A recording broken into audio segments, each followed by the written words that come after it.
Welcome and thank you for joining me in my kitchen. My name is Drew and today we are preparing Jamaican rice and peas and chicken, the favorite Sunday meal for most Jamaican households. Here we have approximately 5 pounds of chicken thighs. I like using thighs. Over the years I've used thighs, quarters, I even tried breast, but the thighs hold up better to the cooking. The fat content makes them really juicy and tender, and then also they have a much deeper flavor than using white meat. I don't particularly like to use legs when I'm doing this dish. I prefer to use legs for like barbecue or frying. But with this we're going to go ahead and I've already cleaned and removed the skin, removed all the excess fat, good washing and drying. And then we're going to go ahead and season, and after seasoning we're going to put it in the fridge and leave it overnight, and then tomorrow we'll go ahead and cook this. For your seasonings, it's pretty simple. You only need 4. You need 3 teaspoons of seasoned salt, 2 teaspoons of Italian seasoning, 1 teaspoon of fresh ground black pepper, and also 3 teaspoons of garlic powder. You can use fresh garlic, but you'd have to scrape it off before you brown the chicken because it will burn. So using the powdered garlic at this stage is the best way of going. So first we go ahead and we'll give our chicken a light seasoning with seasoned salt. And basically we just want to generally cover all the pieces. There is 10 pieces in here. As I said, it was just a little over 5 pounds. So it's a light seasoning with a seasoned salt. Alright, and then, oops, a little bit left. Then we'll go ahead and use our garlic powder. The garlic powder, for me, when it sits overnight, really gives the chicken a deep flavor. The garlic really seems to get in there pretty good, and because we're using the salt on here too, helps transfer the flavors inside, because what salt does is sometimes it'll pull fluid out, it'll do an exchange, it'll pull fluid out and pull fluid in. There we go. And then we're going to go ahead and do our black pepper. So this dish is really common in Jamaican households on a Sunday. Everybody likes to have their rice and peas and chicken on a Sunday. This being one of the most common ways of doing it. This is the most authentic, the way I'm going to show you. I was taught by my mother when she was still cooking. She doesn't cook much anymore for good reason. She cooked this every Sunday for us, and it's been something that I've carried on traditionally for myself. My mother's Jamaican, and my father is British. I was born and raised in London, but our household was decidedly Jamaican. Mum cooked and whatnot, and so we grew up with the flavors of Jamaica. My palate is quite tuned in that direction. All right, so now we've gone ahead and seasoned our chicken. Our last step is, let's get rid of these dirty gloves, is to slice some onions. And I don't dice these, I just do a rough slice. I like when the pieces are slightly larger, and in the gravy, when you have afterwards, when it's finished cooking, in the gravy, they lay nicely on top of the rice and peas and add a nice extra dimension and texture to the food. So this is just, see, a simple slice, don't dice. We're just going to add it on top, and we will remove these tomorrow before we cook.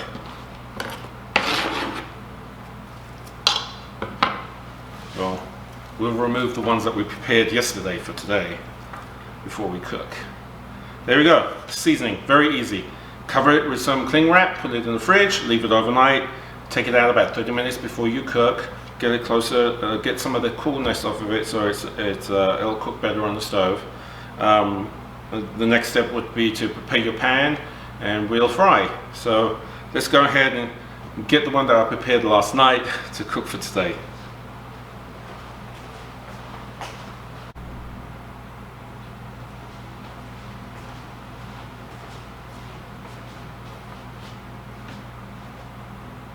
Okay, here we have a chicken that was seasoned last night, and we also have the rest of the ingredients to finish the meal. We have beans that we soaked last night. These are red kidney beans. I use the dry ones like this. These are organic red kidney beans. I prefer to use organic products if I can. You soak them at night, and by the morning they will almost double in size. If you don't want to do from dried, you can do from canned, because I've done it from canned many times. And this is equivalent to about 2 cans of kidney beans. Usually in Jamaica we would use pig tails to season the rice, but it's very difficult to get cured pig tails here in the United States. So these are ham hocks. And I'm going to go ahead and pressure the ham hocks, and when I talk about pressure, I mean pressure cook them. It saves a ton of time. It's 15 minutes of pressuring for approximately an hour of stovetop cooking. So I'm going to go ahead and pressure these for approximately about 15 to 20 minutes. And then after I pressured these, I remove them from out the pressure cooker pot, and I'll put in the kidney beans and pressure those in the fluids in which the ham hocks was cooked. That's how we season the water for the beans, and that way using the dry beans gets you a little bit more flavor, because as the beans cook they pull in the seasoned fluids into the bean itself. And we'll do some mild seasoning to the pot as well as we boil the beans. A teaspoon of garlic powder, a teaspoon of seasoned salt. We also have pimento, or what is also called allspice. This is the ground version, and this is what pimentos or allspice looks like unground. A lot of people ask me about this. Well, what's the difference? It's the same thing, it's just called it 2 different names. And this is the ground, and this is the unground version. And we're also going to put 2 teaspoons of Italian seasoning, and a teaspoon of black pepper will go into the pot as we boil the beans. And then while the ham hocks and the beans are cooking, we'll go ahead and brown the chicken in a Dutch pot, which is the common way of cooking the chicken in a Jamaican Dutch pot. I'll show you that in a moment. And then we'll also season the pot with various seasoning. I use fresh thyme. I grow my own, so I use fresh thyme. And then each pot will get seasoned with Scotch bonnet, and these are Scotch bonnet peppers, not to be confused with habanero.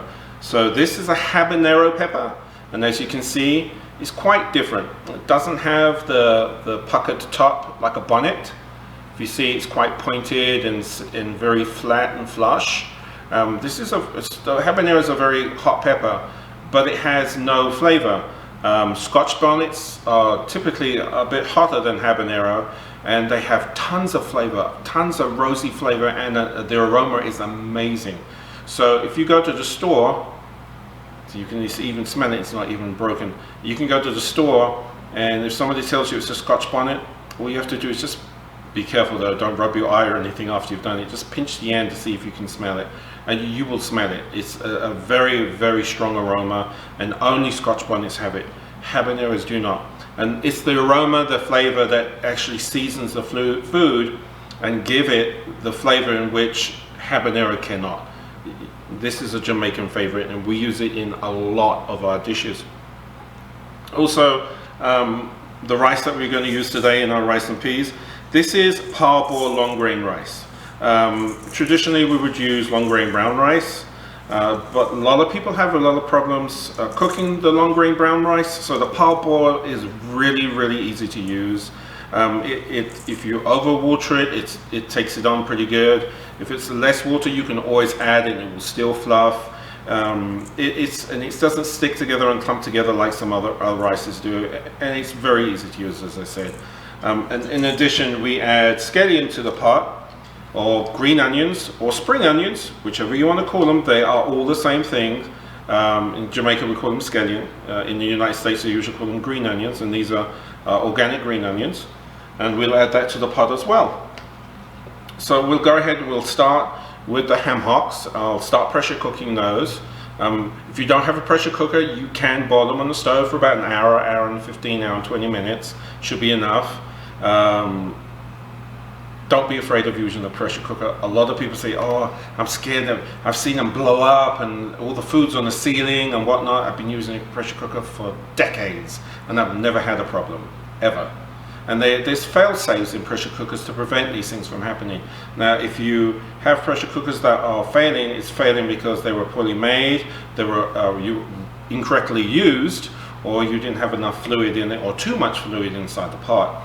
I've never actually seen one explode myself, and I know they have happened, but I haven't had an issue like that. So I'll go ahead, we're going to put the ham hocks in the pressure cooker, we're going to start pressuring, and we're going to start browning the chicken.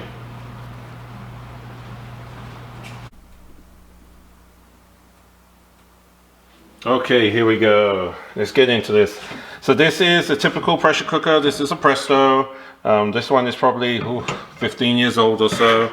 It seals simply with this ring on the inside against this lid, and these fit into this area here to stop the lid from coming off. It creates the pressure inside. You put this on. This is the fail-safe. So if the pressure is too high, it will be released. There's also a fail-safe here on the top, and there's a fail-safe here. So the chance of it exploding is little to none. So in the pot right now, I have 2 cups of water. Then I'm going to put the ham hock in. And these are smoked ham hocks, nice and meaty. And we're going to go ahead and put the lid on. Locks into place.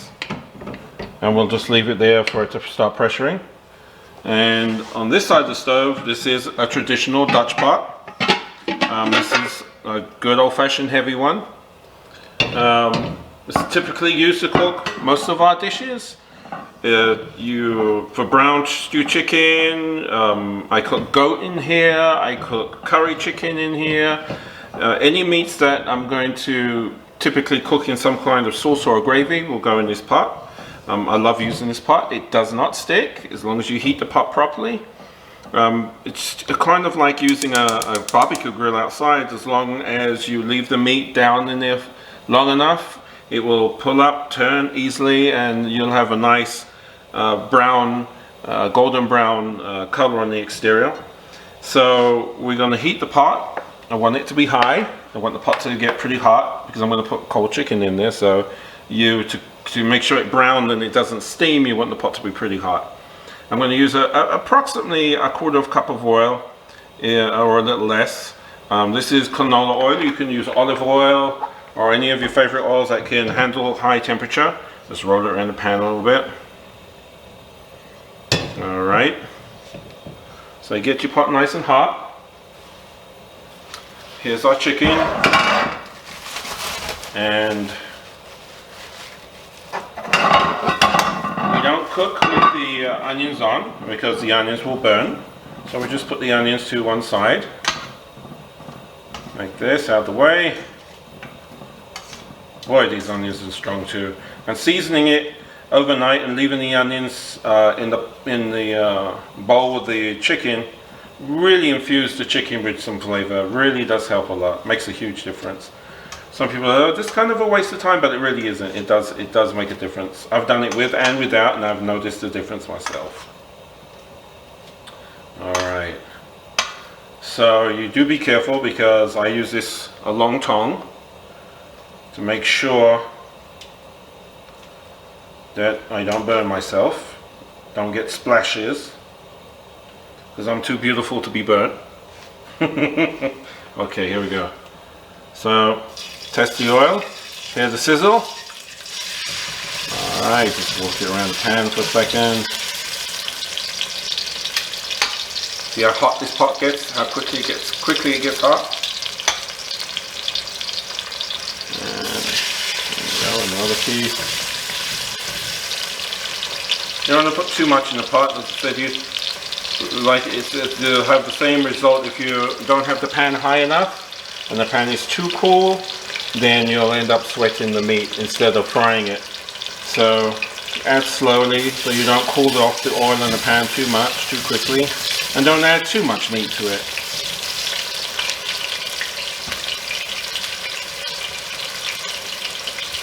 Right. There we go. This will be enough in this pan.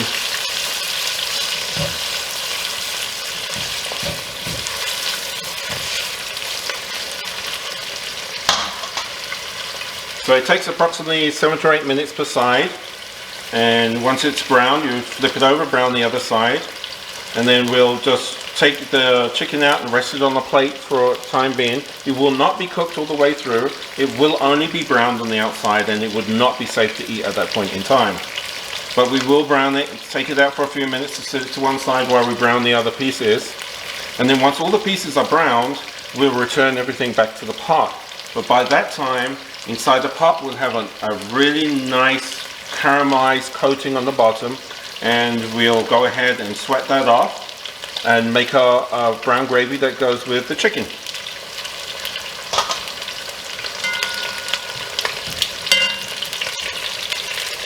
Not ready yet.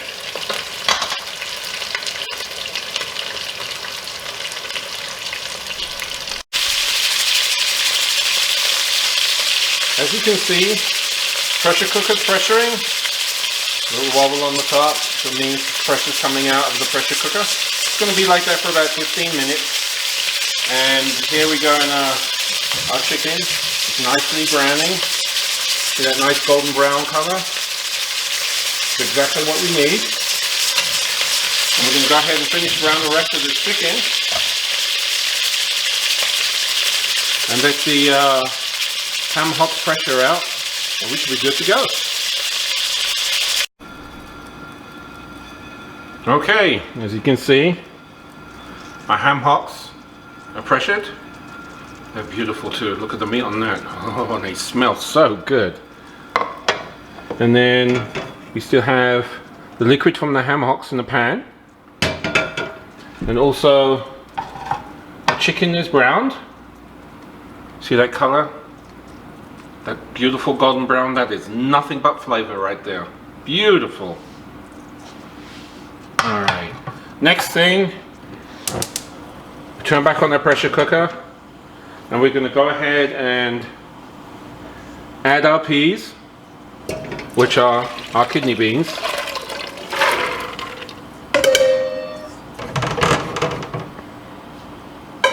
We're also going to add some seasoning. This is our Italian seasoning. Our black pepper, our garlic powder, some seasoned salt, and then our ground pimento, or if you want to call it, our ground allspice. Forgot what the name was there for a minute. Alright. And then we're going to replace the lid. What do we do with the lid? We're going to replace the lid.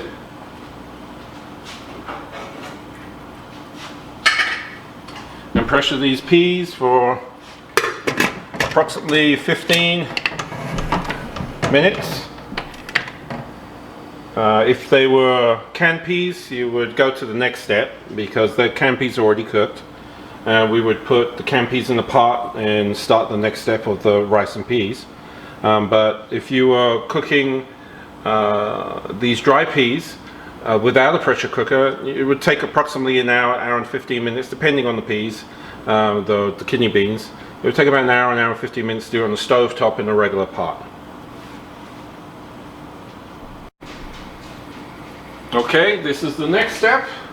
We are going to deglaze the pan and get up all that beautiful caramelization that was left in the pan from browning the chicken.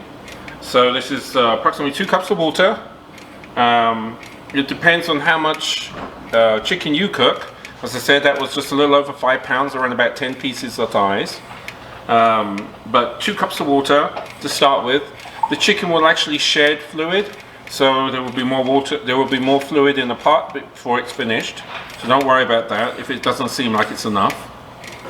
And we're going to go ahead and deglaze this pan.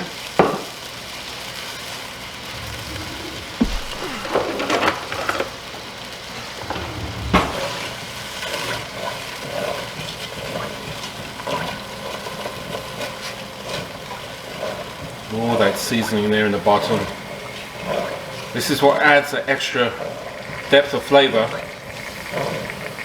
And you can't miss this particular part of the cooking process, or it just won't taste the same. It simply does not taste the same if you miss it. There we go, we're deglazing the pan. Add the rest of that water. And then we're going to add the chicken back to the pan, where the chicken will cook with the onions and some extra seasonings for approximately an hour. Just simmer it. Make sure it's cooked all the way through to the bone. I actually sometimes, when I need more space on the stove, I'll actually put it in the oven at 350 for about an hour and a half, sometimes 2 hours, and to the point where it's almost falling off the bone. The good thing with thighs, as I said before, they're really resilient. They don't really dry out, and if you don't cook them too high, they won't get stringy or trashy. Awesome. Here we go. So here we go. We're gonna go ahead and add these back into the pot. And we're just going to add a few other seasonings to the pot at the same time. Fluid. There we go. Perfect.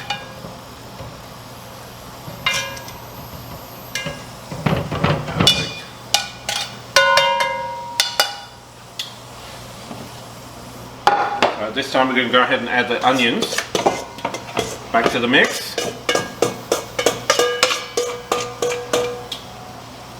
And I'm also going to add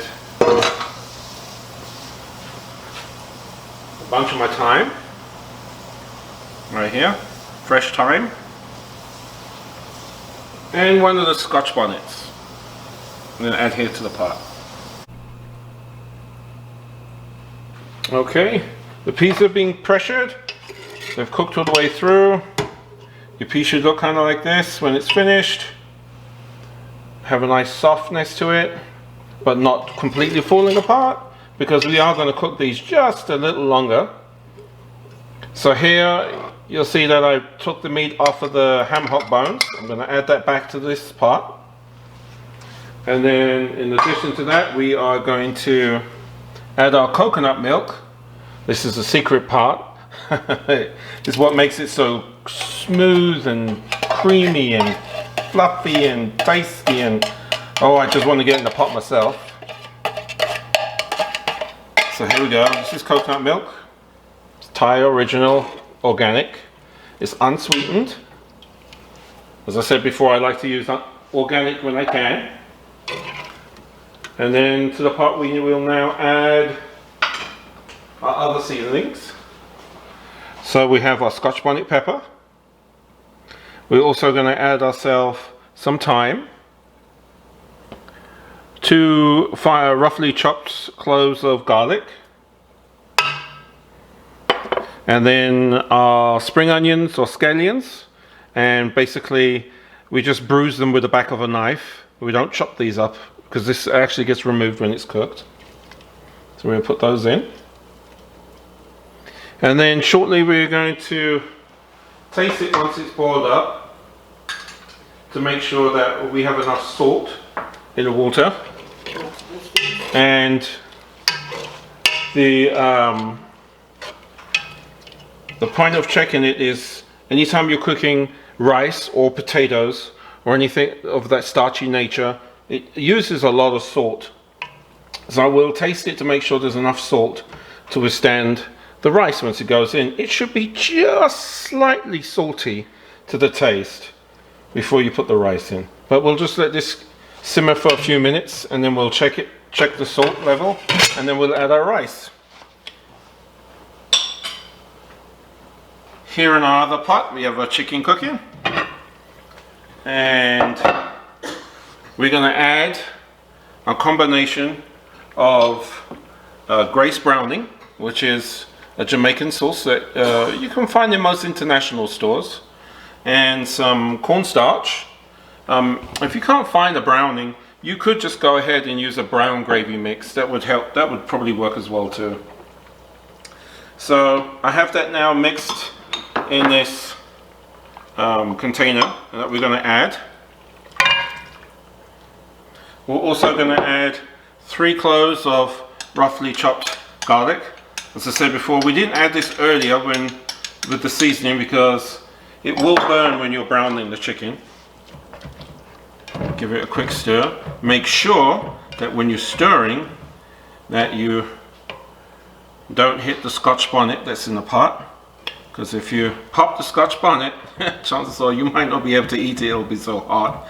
I would love it, but most people wouldn't be able to eat it. So now we let that simmer again for approximately 45 minutes to an hour until the meat is tender and cooked all the way through. You can check it with a thermometer and make sure it's above 165, just to make sure that it's properly cooked. I usually don't need to temp it because the chicken, especially at this size with the bone in, would probably reach temperature within 40 to 45 minutes quite easily, and this is going to cook for at least an hour or more. So next on our list, we'll wait until this boils up, then we'll add the rice and add any of the seasoned salt or salt, your preference, what's necessary. We did add the ham hock to this part. It is optional to do that. You don't have to add it. You don't even have to use any pork product. This can be a vegan meal, period. You don't have to have any meat in this particular product. The flavors may not be as deep as if you've used it, but it'd still be really good.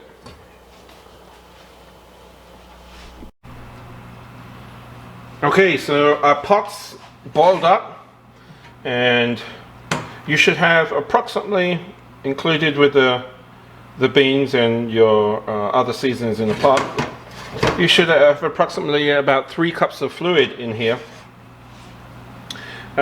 We've tasted it, added a little bit more salt because it was needed just a little bit more salt, and now we're going to go ahead and add the rice. And the rice I've washed, and when you wash the rice, you should wash your rice until there is the water that's coming out of it is clear. A lot of people complain they have problems cooking their rice. A lot of times it's that they didn't wash the rice properly and there was still too much starch left on the outside of it. It causes it to clump together and stick and whatnot, and causes uneven cooking and stuff like that. So always wash your rice properly and make sure the water is running as clear as possible when you're finished. And we're going to go ahead and we're going to add our washed rice to the pot. Make sure your pot is on a good simmer, close to a boil. There you go. We'll go ahead and give it a good stir.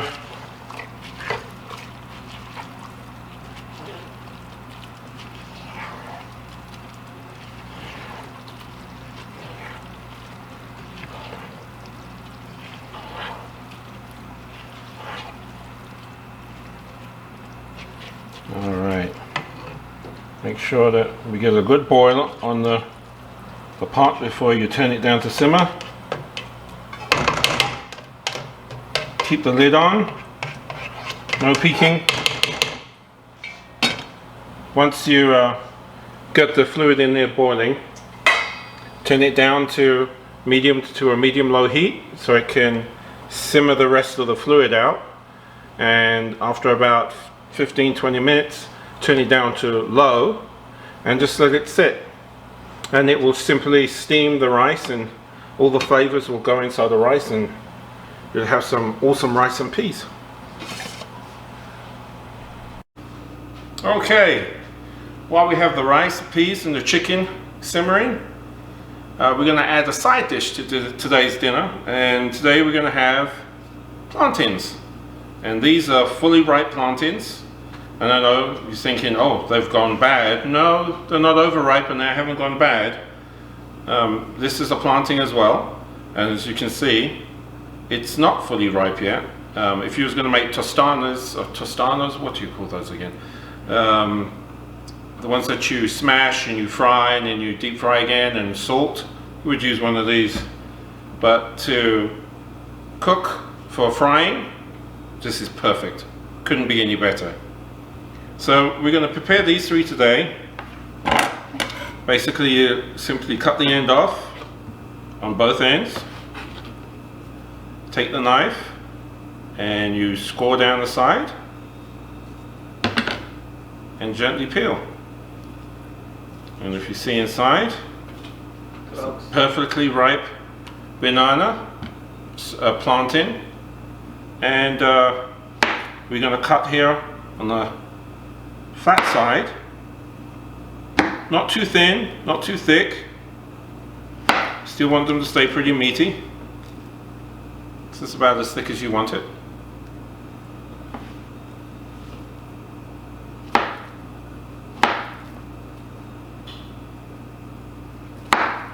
There we go. And then you take a frying pan and you basically fry them until they're golden brown over a medium-low heat. You don't want to be too high because this is full of sugar, and what does sugar do when you fry it? It burns. So as I said, these aren't so ripe, and the reason why these aren't so good for this is because the starch inside this banana hasn't turned into sugar yet. When this one is fully turned into sugar, it'll be, smell them, they're beautiful. Oh, what a beautiful smell. This one, when it's fried, it'll be sweet and very tender, and if you fried this one, it wouldn't be very sweet and wouldn't have much flavor. So let's go ahead and fry it.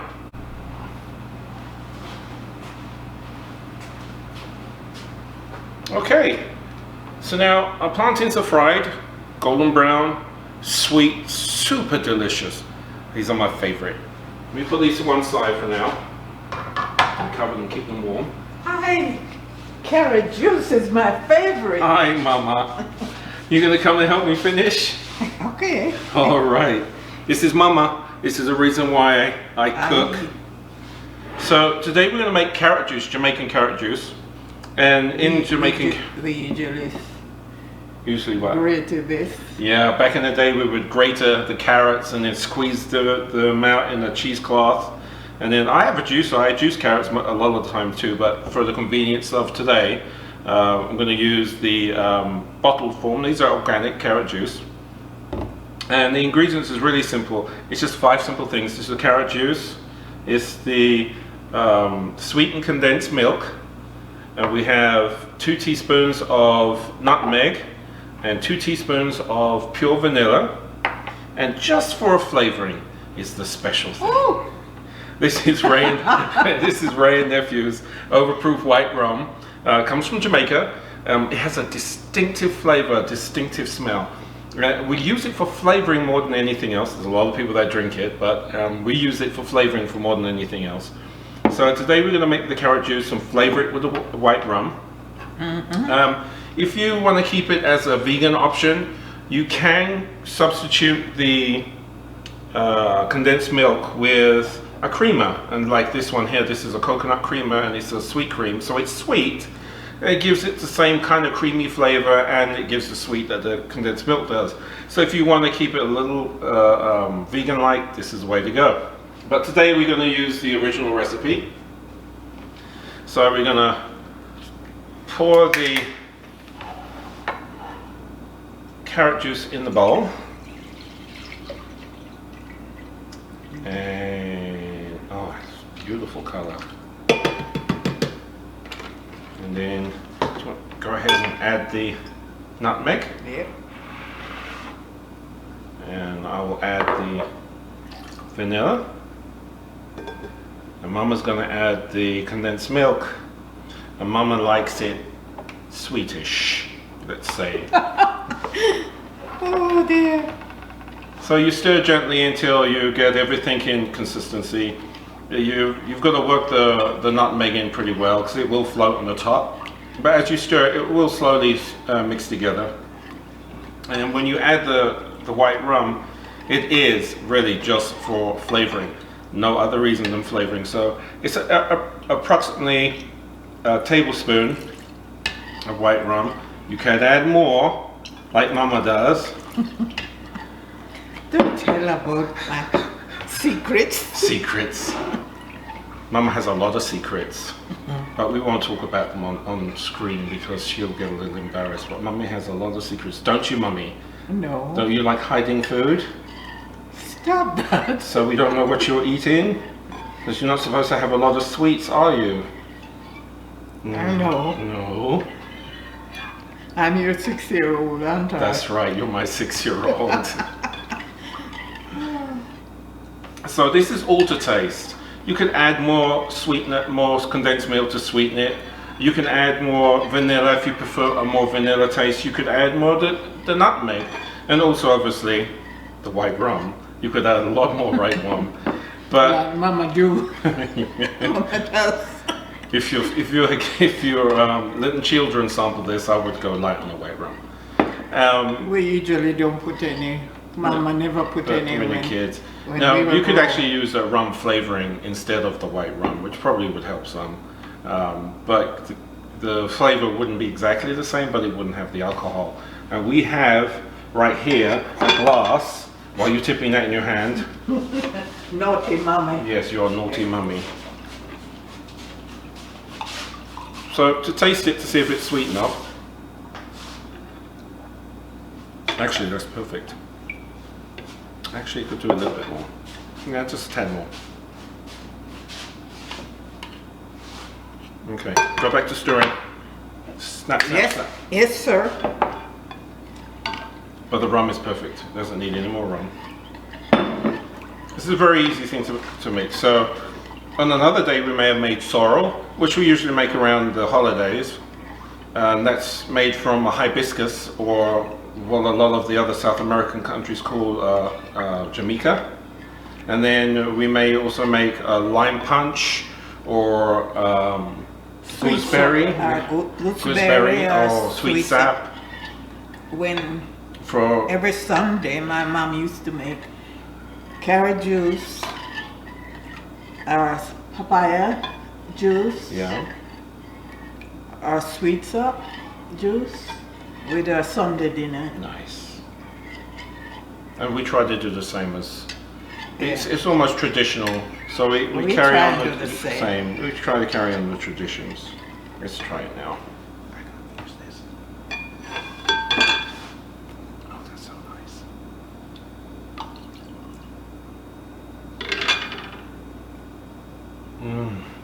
Let's taste this. No, you're not allowed to have this. I'll just taste a little bit. Just a little bit? Just a little bit. Okay. Oh, you're a noisy drinker. No, it need more white rum. No more white rum. No, that's carrot juice. And let's go ahead and we'll go ahead and set the table and put the food out so you can see our Sunday dinner. Be right back.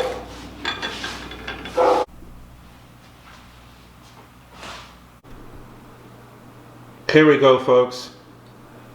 Sunday dinner fit for a king.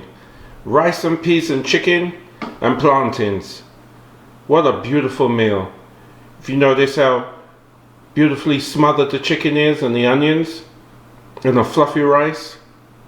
It's easy to make, not a lot of trouble. If you notice, we just build flavors. Every time we change the pot, we're building flavors,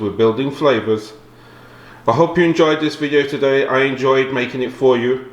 Please go ahead and give me a thumbs up and hit that subscribe button and knock on the notification so every time I upload a video you can go ahead and watch what I put in there new. And if you have any suggestions for the next video, go ahead and put it in the comments below. I'd love to hear what you'd like me to do next. Thank you for watching and blessings to you all.